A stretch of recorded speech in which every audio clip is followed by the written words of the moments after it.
This show is heaven's boldest statement that it's not about who's the most connected, it's about who's most called. This is God Made Millionaire TV with T.C. Bradley, where we highlight the risk takers and the resilient, the ones who were counted out by man, but handpicked by God, those who made bold moves, those who made God moves, and they overcame the odds to activate their God-given dream.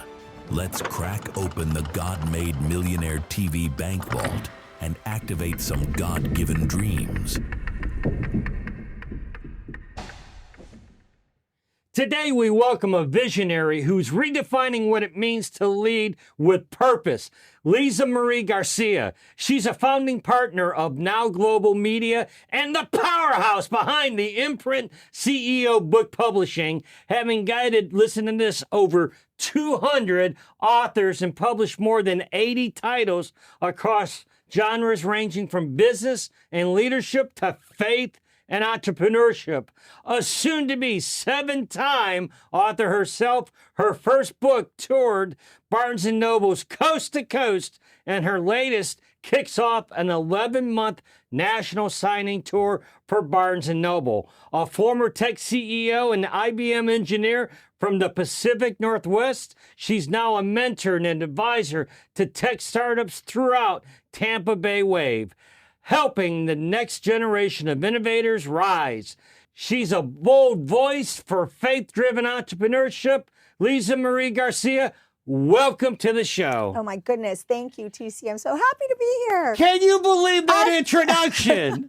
Don't believe what you always say, just kidding. I am telling you what an introduction that was. 7-time author, Yes. not a 6-time author, 7-time author. 7-time. I want to talk about that book you've got coming out there. It's a thunder alert on this show, but first of all, I just want to say I am thrilled that you agreed to come on my show. I've been after you for a long time to come on the show. Thank you for finally agreeing to come on the show today. Well, it's my pleasure for sure. And I am very blessed that I've known you for a long time now. I don't want to count up the years, but we've known each other for a long time. We have. And you blessed us by speaking at our Christian professional group. And it was standing room only, and everyone bought your books. I read your 2 books there. It was a great appearance years and years ago. Yes, you're very active in the community, and I so honor that in you. Before we dive into this, so I want you to give a shout out to your family, if you don't mind.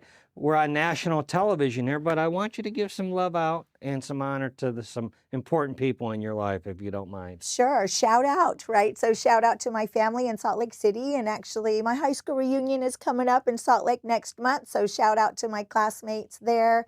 And then just my new home in Tampa Bay, Florida, all my friends and family, my professional network. So shout out. So you started out as a tech in the tech space, as an IBM engineer. How long have you been in book publishing, and how did you make that transition from being a tech engineer at IBM to book publishing? Right. That's quite a seems jump. Like, That's right. It seems like, 2 different industries. But it is curious how our life path goes right and left and never exactly what you think it's going to be in a straight line. But basically, I was in tech from college and IBM. And when I moved to Tampa, I met a gal that had a dream of starting a book publishing company. And at the time, I was in a marketing program that said, you better write your business brand book. And this is 11 years ago, 12 years ago. And they said, if you don't write your business brand book, you are going to be left behind. And that was that many years ago. So I did write it. It's called Never Drink Coffee During a Business Meeting. And it was my journey as a tech CEO. It's still available, of course, and that was book number 1. But in the relationship of knowing her is how I started to understand that God was pushing me this way to leave tech and to start working as a partner in the book publishing company. Now 9 years, actually September is our 9th year. Wow, 9 years in the industry. Yeah. A lot of changes in the book publishing space in that 9 years. What do you see as an expert in that industry? What do you see as the trends? What should authors know about the industry, and what have you learned Oh my gosh. during these 9 years? That's a big question, right? It's a big question because, as you know what you might have learned last quarter is now upside down and different the next quarter. So it is such a dynamic industry for sure. When I started in publishing, I would say things like it's very kludgy. There aren't any standards. There aren't industry standards. I mean, it's a very open kind of industry. You've got self-publishing people, you have traditional publishing, and then you have hybrid. And really, for all intents and purposes, there's really only, four of the big publishers that are really, quote, traditional. But even within that, they've changed a lot. So as far as the trends, the great trends are that your book should be in every format and mainly audio, right? Audio is still leading the Really? charge as far as being the most, the fastest, the most rapidly growing segment, still audio. So we do something called If Books Could Talk, and we help folks with their audiobook. But I think the real fundamental we've learned over the years is your book should be in every format. It should be on sale in every place books are sold, right? Right. And it should just be very easy for people to buy the book, and that's because they just they know the title of your book and they go from there. I mean, you really need to make it easy. It's very interesting you bring this up, right? Because my wife, Vicky, she has an iPad. And she's an avid reader, Yep. and she reads via Kindle. Kindle, yep. Now, me, I will buy it on Kindle first to see if I like it. Okay. And then, if I like it, then I'm going to get the paperback because I like to Yeah. highlight it up and Right. mark it up, my books. And Right. and then you've got the more people that, like you've touched on something here with the audiobooks. Yeah. There are so many people That will only listen to it that on will audio. only listen to Yeah. audiobooks. No, I have all those too. I have a Kindle reader. Right. I call it a purist when we want to, especially hardcover books, hard case books. We want to hold the book. We want to turn the page. My daughters, they're definitely ebooks, Nooks. She told me something like there's an app or something they use that really makes it feel like it's really turning a page more than the normal way. So, Really? yeah. So it is just this idea that we all have our own, preference. But the bottom line is we want to read what we want to read, and we want it to be amazing. We want it to change our lives, which books definitely can. Yeah, and just publishing in one format is very short-sighted, wouldn't you agree? I agree. We do hardcover, paperback, and hardcover has only been the last few years that it's a standard, but now it's a standard, right? Hardcover, softcover, ebook, Kindle, Nook, and then audiobook. Wow, Every across format. all the platforms. It's it. Yeah, I love for it. sure. Listen, I know there's significance with the name of your business, Now Global, with the imprint of CEO Book Publishing. Can you give us some insights on that, please? I can. And the great God story is this is God's company, and meaning that when we were trying to find out the name for this company, and again, this was with the co-founder that I started, it took us forever to figure out the name. And I had just come up from my tech company for 18 years. So I thought, why can't I figure out how to name a company? It should be very easy. We were struggling. Finally, we decided, let's name it the Now, and it was actually Now Press Agency. And we said, let's capitalize the Now because it's kind of like things now. We publish faster, we do promotion and all that. And this is, 11, 12 years ago now, or 9 years, 10 years ago now. And right after we named it Now Press Agency, my business partner texted me, not our will. And we know that's why we named it that. So God named the company. He's been our CEO. And so even though we went through a branding change with CEO Book Publishing, it's still the Now company. It's still him. So that's why we do Now Global. Let me ask you this. Do you feel that writing a book is a calling from God? Do you believe that? Oh, for sure. For sure. And I'm not going to say that's for every person has been Right. called to that, but I can't tell you how many people have said, God told me to write this book.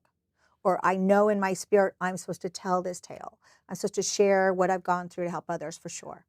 I believe that as well. Yeah. And I believe that because for a book to be good, there's a price to be paid when you write a book, and it's not just a financial price to publish a book. There's a price to be paid where oftentimes authors have got to go to places that they don't want to go to sometimes, and very difficult challenges. Like the first book I published, My God Says When, that talked about my sudden cardiac arrest. I tell you, Liza, It was tear drenched. Every page that I wrote had tears on it because it took me back to that time, a defining moment in my life where I died in that ambulance for 2 minutes before God raised me up and Yeah. gave me life. Well, yeah. So I believe it's a calling. Can you Yeah. touch on that? Because you Yeah. deal with this, with your clients, I'm sure. Yeah, for sure. I mean, many publishers will say to clients that it is a therapeutic process that they will go through as Really? they write the book. And I've had definitely clients that said, you know what, that particular chapter, in fact, I'm just thinking of one that we just released a couple months ago that said, I had to really have a weekend when I finished this particular chapter.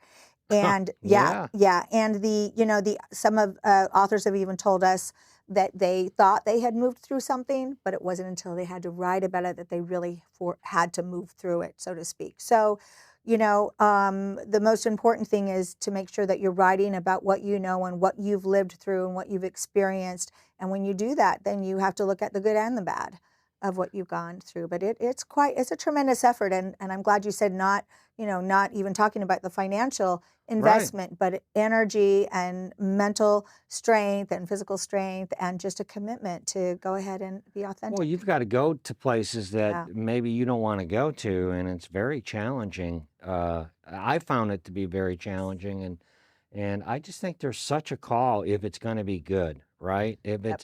it's not just information, there's transformation in a book. What's your opinion on ghostwriters?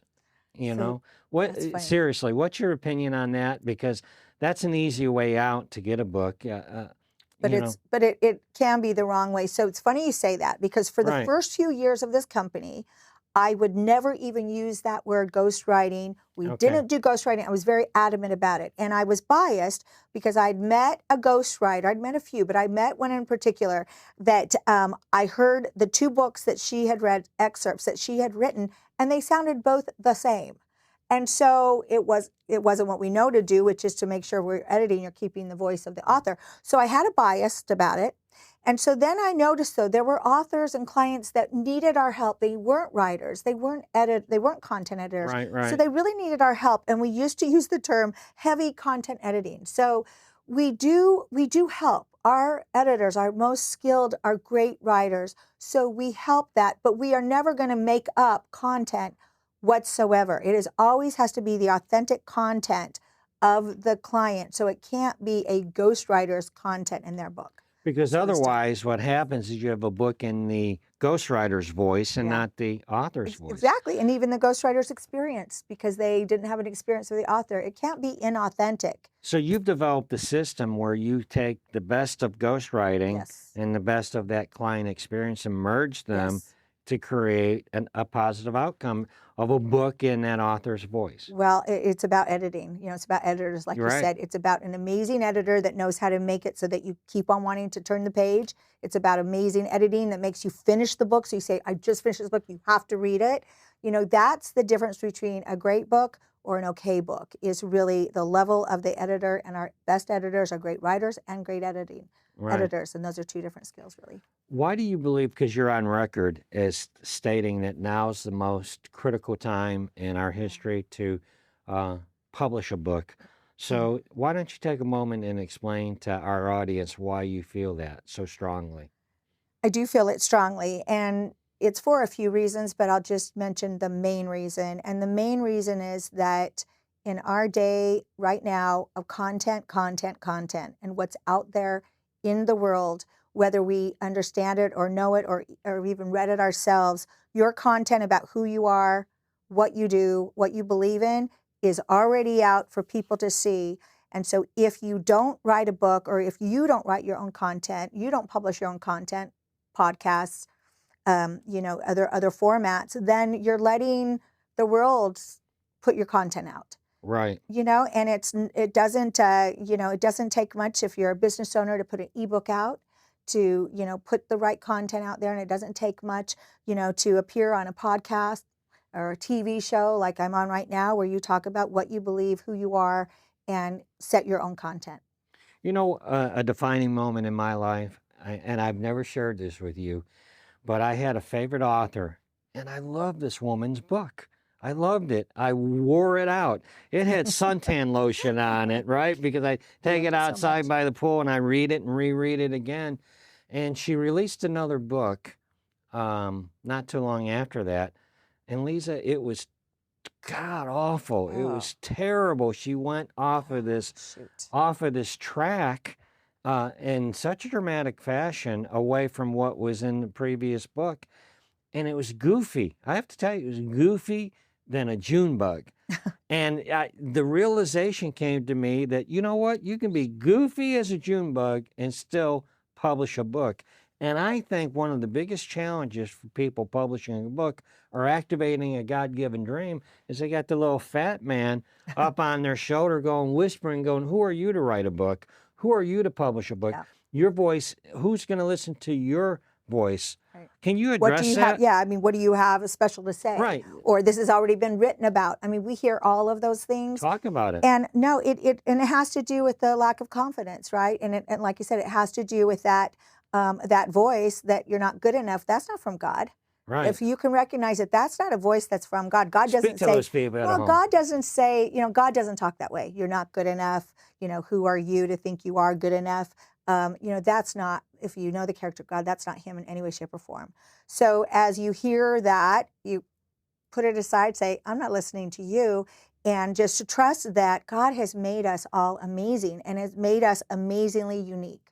So where there might be many books about a certain subject, but they're not from your perspective. They're not what you've gone through, and they're not from how you see what the message should be. And many times the message is given from the Holy Spirit to publish this message. And so you need to go ahead and fight the fears and fight the lack of confidence and publish and write what you should write. And, the other thing I would like to say on this subject is, don't keep waiting for the time to be right, because it's never right, right? Just like you say, when's a good time to have a baby? There's no right time for that. And unfortunately, I think it's about 5. I probably stopped counting. I've had at least 5 clients over the years that started a book and then unexpectedly passed away. And this was not even COVID. Not one of them were COVID. So this is before that. And, your heart, you feel bad because they never finished, never finished what they started and waited too long. Wow. We're going to take a brief time out, then we're going to come back and wrap things up with you. Can't wait to come back. We'll be right back after this short time out. At CEO Book Publishing, we don't just publish books. We build platforms of influence. We understand that a powerful book begins with expert writing, flawless editing, and unshakable promotion strategy. But what truly sets us apart? Promotion, visibility, authority. Our team doesn't stop at publication. We elevate authors. Media features, podcast bookings, bestseller strategy, and brand amplification. We do it all. If you're ready to publish a book that turns heads, opens doors, and positions you as the authority, don't settle for average. Choose the publisher that produces impact. Choose CEO Book Publishing. All right, we're back on set here with Liza Marie Garcia. And we're talking about a lot of different topics, activating a God-given dream through book publishing. But you know what? You've got some pretty big things in the works that I want you to talk about. Can you tell us about your new TV show with the National Barnes & Noble's author event for the next 11 months? Right. So I was just looking at starting to book more tickets on this 11-month tour. We'll start there for a moment and then go backwards. But so starting in September 18th is the release of my book, Tell Them of My Greatness. That's a title that God gave me, told me to write the book, and he said, wait a minute, how did he give you that title and not give me that title? That's what? God Made Millionaire. It's a great title. Oh my gosh, I love the title of that book. Well, can I tell the story? Yes, ma'am. Okay, so how it came to be, and when I think it's 2019, I was walking my dog, and I happened to work at home that day, and I was walking the dog, and how the people on the yard were there, trimming the hedges and such. And so I was on my way back, and I was almost done with the dog and to go back to work.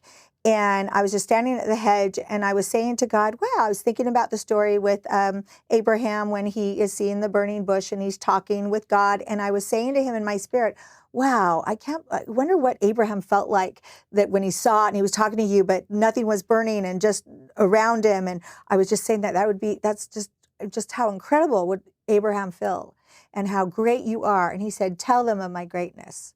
And he planted that in me to write a book Wow. about his greatness. And at the time, I was heavily in the Old Testament in my reading.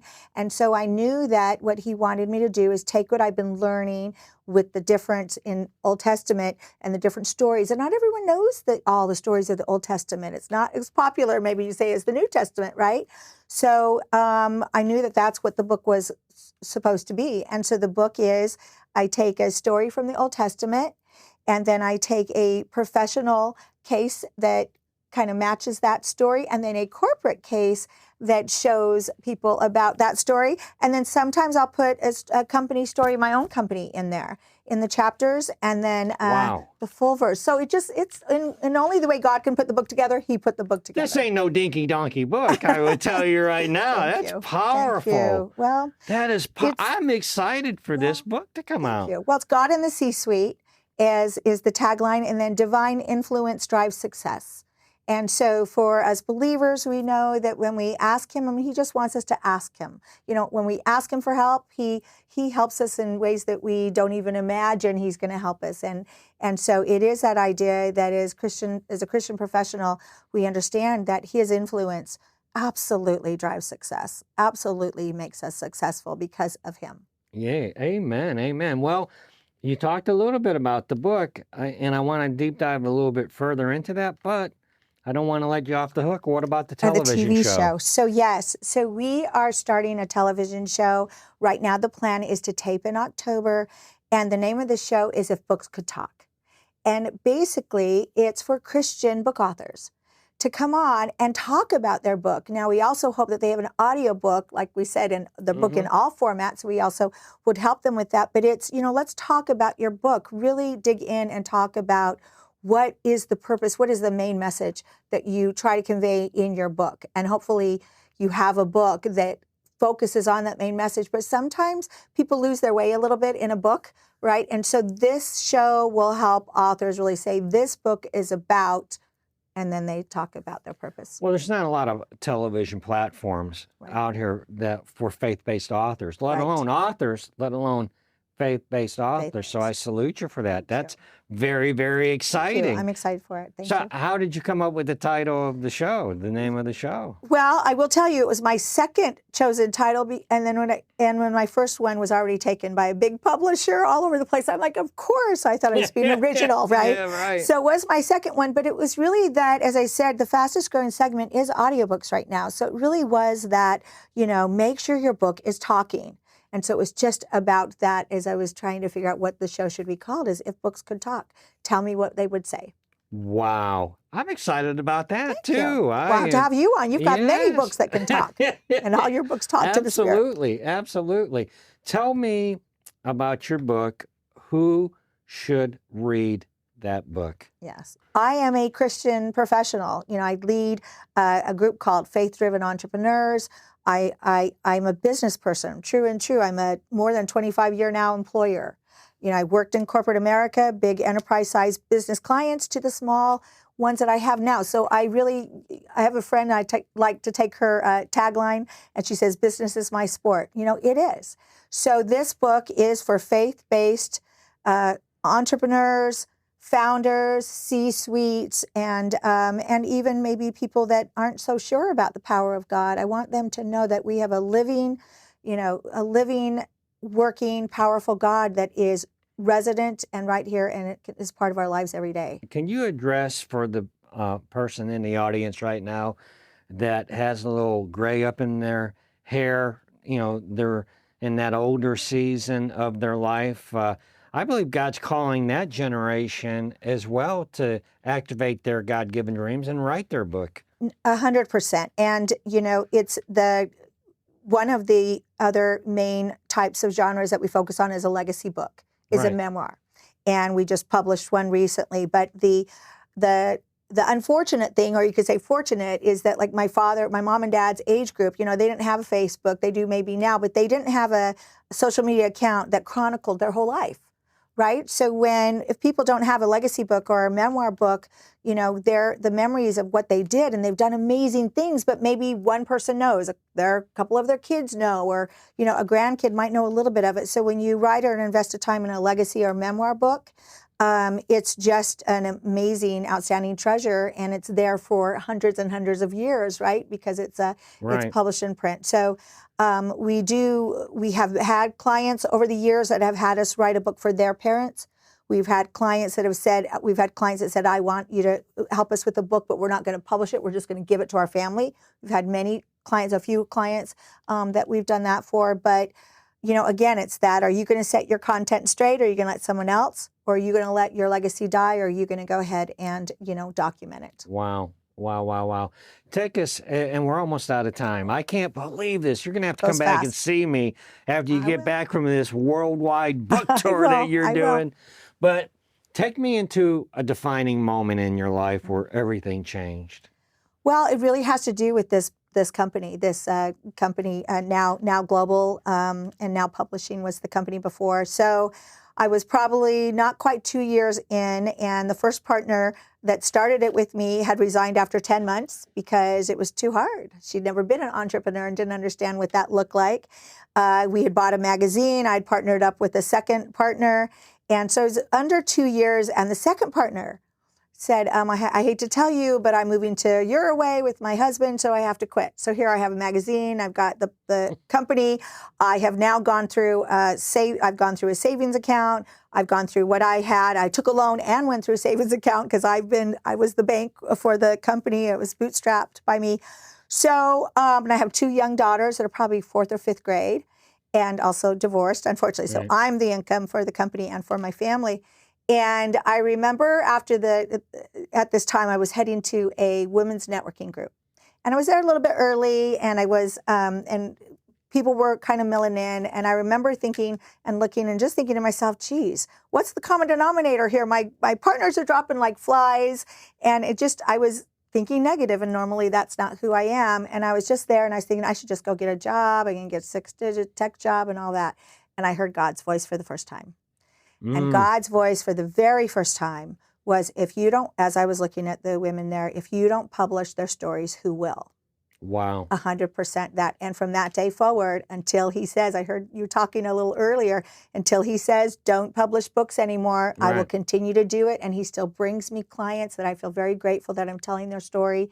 And he's our CEO, and never looked back yet. Well, to do it at the level that you're doing it at, that's a big sacrifice on your part to put all these pieces together. And, to be at the highest level that you're at, I mean, there's a sacrifice there. Yeah. So I can see why you say to the Lord, hey, it's okay if you want to take it back now. Like you said, you forecast and you're like, okay, God, do you still want me to keep doing this?